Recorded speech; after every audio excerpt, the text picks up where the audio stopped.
Il était une fois, dans un village vibrant de chants et de marchés colorés, un jeune homme nommé Tamba. Tamba avait l'âme légère et le sourire franc. Un jour, alors que le soleil dardait ses rayons d'or sur la place du marché, ses yeux croisèrent ceux d'une jeune fille d'une beauté rare nommée Aya. Sa peau avait la douceur du miel, et ses yeux brillaient comme les étoiles d'une nuit claire. Tamba et Aya tombèrent vite sous le charme l'un de l'autre. Chaque jour, elle venait le voir, discrète comme l'ombre d'un papillon. Ensemble, ils partageaient des rires, des mots tendres et des promesses murmurées au vent. Mais il y avait un mystère. Chaque fois qu'Aya rentrait chez elle, elle imposait une règle étrange. Tamba pouvait la raccompagner, mais jamais jusqu'à sa porte.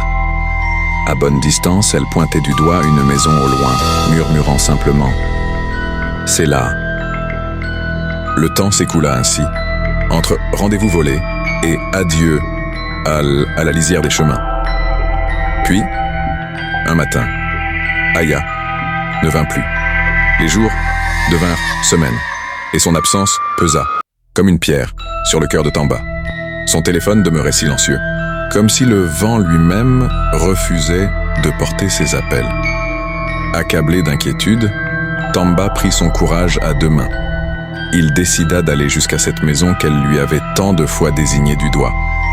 Là, il frappa à la porte et se présenta, la voix tremblante. « Je suis l'ami d'Aya. Puis-je la voir ?» Mais les visages qui l'accueillirent furent marqués par la stupeur. Personne, parmi les habitants de cette maison, ne semblait connaître Aya.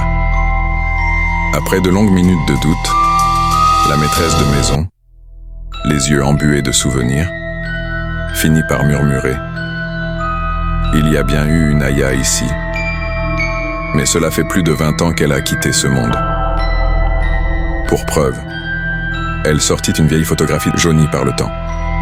Quand Tamba vit l'image, son cœur se figea. C'était elle, Aya, telle qu'il l'avait connue, telle qu'il l'avait aimée. Mais ce visage appartenait à un autre temps. La terre se déroba sous ses pieds. Il comprit qu'il avait aimé une revenante, une âme perdue, qui avait arraché un fragment de vie pour goûter encore une fois au plaisir des vivants. Depuis ce jour, il est dit que Tamba n'est plus jamais le même. Ses nuits sont hantées de ce ton de cauchemar. Et parfois, au cœur des ténèbres, il entend la voix d'Aya, douce et cruelle.